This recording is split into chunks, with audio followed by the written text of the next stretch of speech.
Assalamualaikum warahmatullahi wabarakatuh. Alhamdulillahirabbil alamin.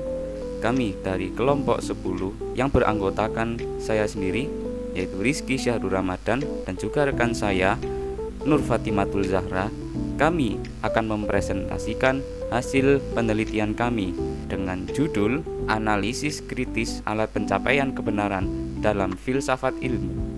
Adapun penelitian ini ditujukan untuk memenuhi tugas mata kuliah Filsafat Ilmu yang diampu oleh Bapak Dr. Tamsiuddin, MPD.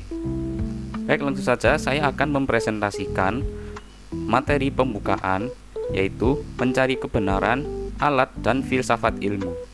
Filsafat ilmu membahas alat utama untuk mencapai kebenaran, yaitu akal, panca indera, dan intuisi. Sejak peradaban awal, manusia mencari kebenaran, membentuk fondasi pemikiran dan ilmu pengetahuan. Sejak awal peradaban, manusia selalu terlibat dalam pencarian abadi akan kebenaran.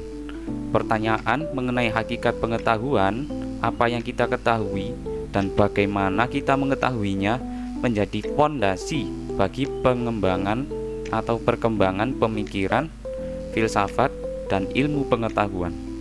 Dalam konteks ilmu pengetahuan atau sains, pencarian kebenaran bukan sekedar persoalan spekulasi, melainkan sebuah upaya sistematis untuk memahami realitas secara objektif.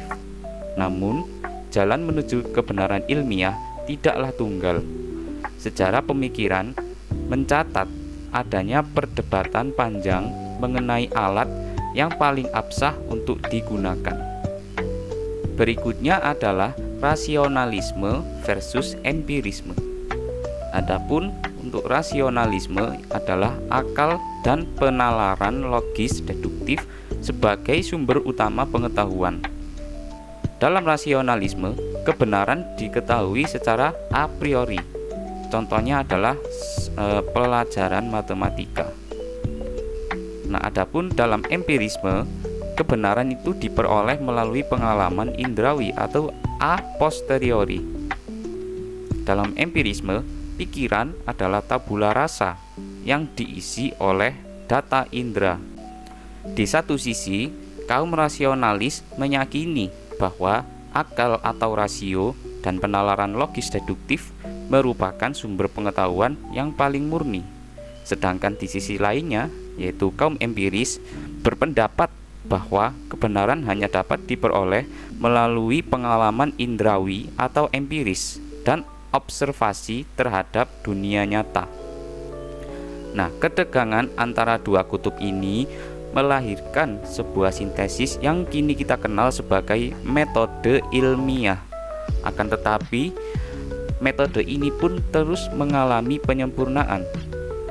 Filsuf abad ke-20 seperti Karl Popper bahkan merevolusi cara pandang ilmuwan terhadap kebenaran itu sendiri dengan menggeser fokus dari upaya pembuktian atau verifikasi menjadi upaya penyalahan atau falsifikasi. Langsung saja menuju poin berikutnya, yaitu rumusan masalah utama dalam penelitian kami. Yang pertama adalah alat utama kebenaran, yakni apa saja alat utama dalam filsafat ilmu untuk mencapai kebenaran. Kemudian rumusan masalah yang kedua adalah mengenai rasionalisme versus empirisme, yakni perbedaan fundamentalnya, kelebihan, dan kekurangan dari kedua pendekatan tersebut. Kemudian rumusan masalah ketiga adalah metode ilmiah. Bagaimana metode ilmiah menyintesis akal dan pengalaman. Nah, rumusan masalah yang terakhir adalah falsifikasi Popper. Bagaimana konsep falsifikasi mengubah pandangan kebenaran ilmiah. Menuju ke poin berikutnya, yakni rasionalisme akal murni. Rasionalisme menekankan akal sebagai sumber utama kebenaran. Prinsip-prinsip dasar dapat diketahui secara a priori. Plato berpendapat bahwa kebenaran sejati dari alam ide itu dicapai melalui pemikiran abstrak. Sebagai contoh yang paling klasik adalah kebenaran matematis, yaitu kita tidak memerlukan eksperimen untuk mengetahui bahwa 2 ditambah 2 sama dengan 4, karena kebenarannya dapat dibuktikan melalui penalaran murni. Menuju ke poin berikutnya, yakni akal murni. Beberapa filsuf seperti Plato berpendapat bahwa kebenaran sejati berasal dari alam ide, bukan dari pengalaman yang diperoleh melalui indera. Pengetahuan sejati hanya bisa dicapai melalui pemikiran abstrak dan deduktif yang terbebas dari pengaruh dunia materi. Kemudian adalah batas akal. Dalam tradisi filsafat Islam, akal dianggap sebagai alat penting untuk menafsirkan wahyu dan memahami kebenaran, tetapi tetap memiliki batasan. Akal harus digunakan dalam kerangka yang ditetapkan oleh wahyu agar tidak menyesatkan. Kemudian yang terakhir adalah analisis kritis. Secara umum, akal memungkinkan manusia untuk mengorganisasi informasi, membangun argumen, menarik kesimpulan yang valid, dan melakukan analisis kritis terhadap suatu masalah. Baik, menuju slide selanjutnya, yaitu empirisme atau pengalaman indrawi. Empirisme menyatakan pengetahuan berasal dari pengalaman indrawi. Pikiran adalah tabula rasa yang diisi oleh data indera. Adapun dalam empirisme, John Locke menjadi salah satu tokoh utamanya. Bagi seorang empiris, pernyataan api itu panas adalah sebuah kebenaran karena dapat diverifikasi melalui pengalaman langsung, baik dengan merasakan panasnya maupun dengan mengamati efeknya pada objek lain. Poin yang pertama adalah pengalaman sebagai fondasi. Adapun filsuf seperti Thomas Hobbes meyakini bahwa pengenalan akan segala sesuatu itu selalu diawali oleh pengalaman indrawi. Pengetahuan intelektual dianggap sebagai hasil dari pengolahan data-data yang diterima oleh indera. Poin berikutnya adalah keterbatasan indera. Meski indera menjadi alat pertama untuk memperoleh pengetahuan, filsafat juga menyadari keterbatasannya. Indera bisa menipu atau salah dalam melaporkan realitas, sehingga tidak selalu cukup untuk mencapai kebenaran yang jauh.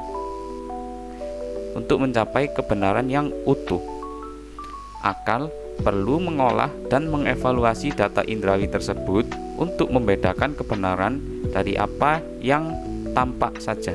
Menuju ke slide berikutnya, yakni adalah intuisi dan sintesis alat kebenaran.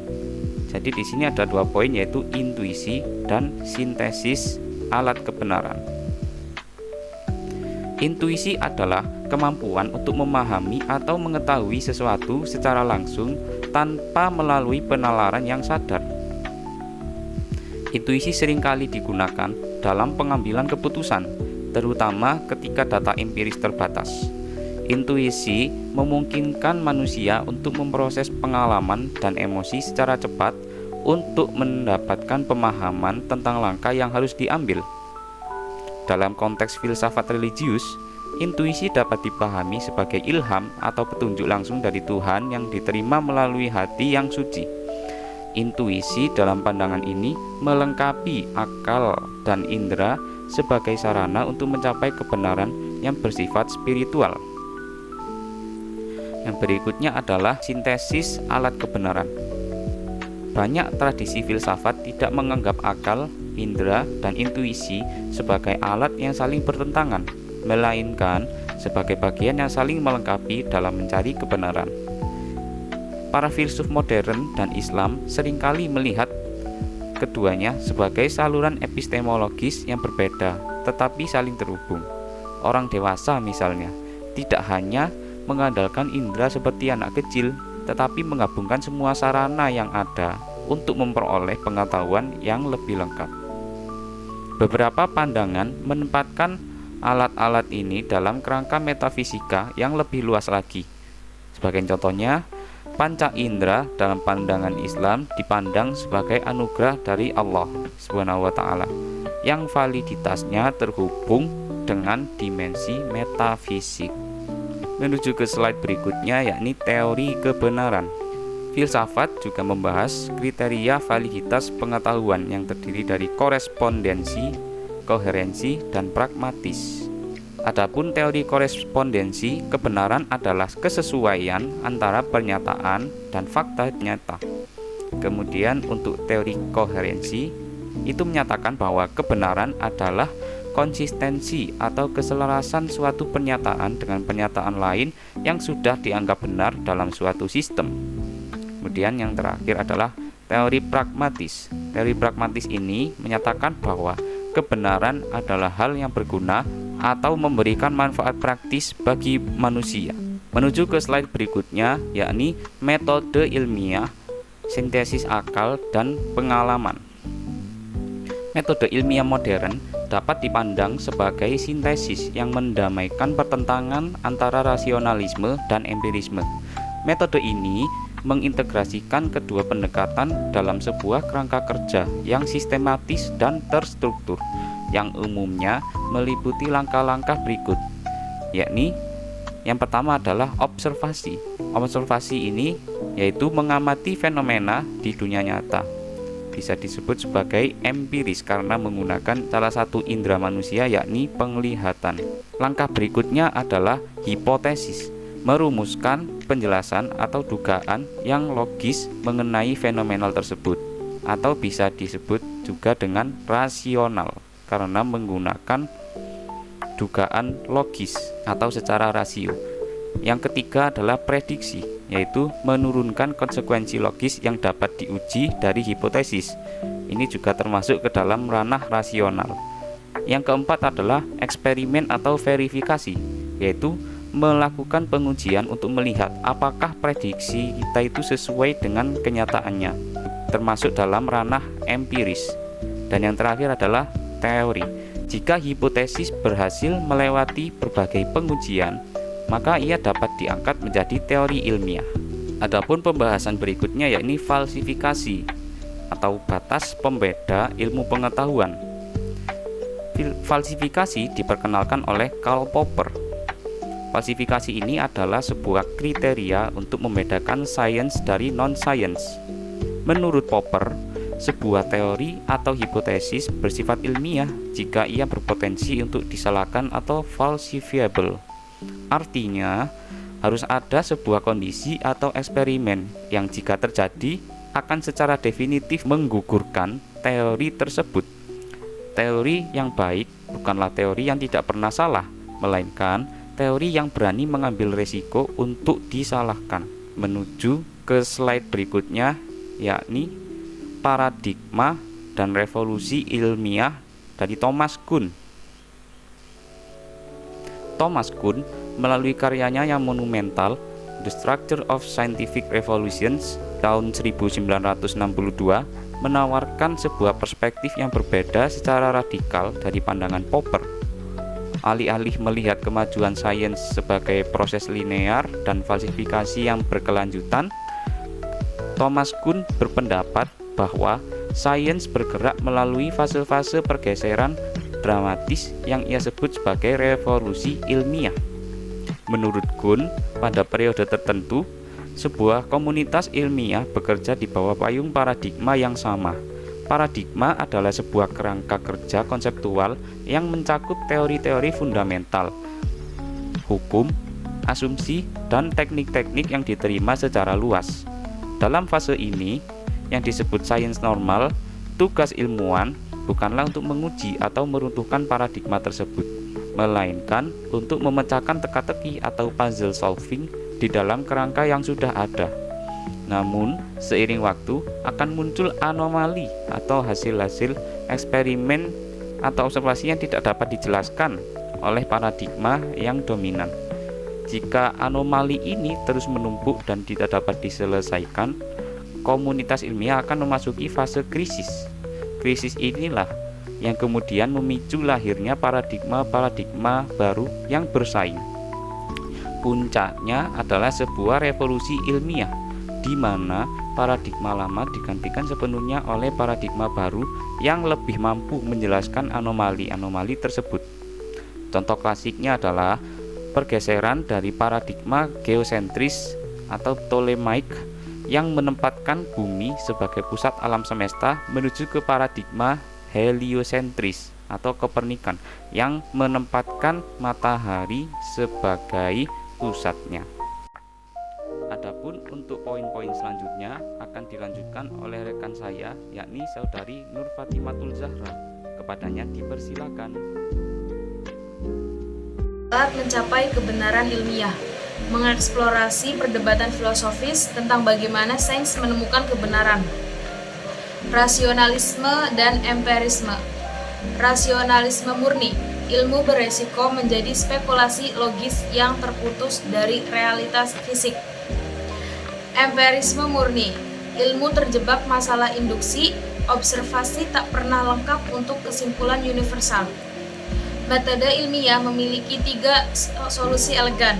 Yang pertama, hipotesis berani, kedua, uji empiris ketat, dan yang ketiga, mekanisme koreksi diri. Falsifikasi Popper menguji kebenaran. Falsifikasi Karl Popper menjawab kelemahan induksi dengan mencari bukti penyangkal. Ini mengubah kebenaran ilmiah dari absolut menjadi tentatif, mendorong ilmuwan mencari bukti yang dapat membuktikan teori salah. Kebenaran ilmiah bersifat tentatif, bukan absolut. Studi kasus, gravitasi Newton dan Einstein. Dominasi Newton, hukum gravitasi universal dianggap absurd selama 200 tahun, menjelaskan pergerakan alam semesta. Anomali Merkurius, pergeseran orbit Merkurius tak dapat dijelaskan teori Newton, dianggap gangguan kecil. Relativitas umum Einstein, teori baru yang memandang gravitasi sebagai kelengkungan ruang waktu, menjelaskan anomali Merkurius dan membuat prediksi baru. Falsifikasi Newton, prediksi Einstein terbukti benar pada gerhana 1919. Teori Newton difalsifikasi sebagai universal, ilmu maju dengan meruntuhkan teori lama. Batasan falsifikasi dan komunitas ilmiah, Kuhn, paradigma, dan revolusi. Komunikasi ilmiah sering dogmatis, anomali awalnya dicoba dimasukkan ke kerangka lama.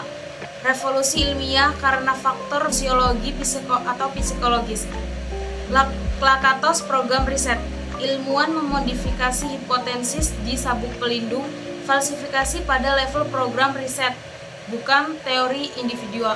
Intuisi dan imajinasi dalam penemuan. Sains juga didorong oleh eureka dan loncatan imajinasi. Filsafat membedakan konteks penemuan dan konteks justifikasi. Contoh Kekuele dan Einstein. Relevansi dalam debat sains kontemporer. Ada teori senar, sulit diuji, memicu debat tentang kriteria falsifikasi Popper. Krisis replikasi, banyak penelitian gagal direplikasi, menegaskan penting empirisme dan falsifikasi. Sains Big Data dan AI.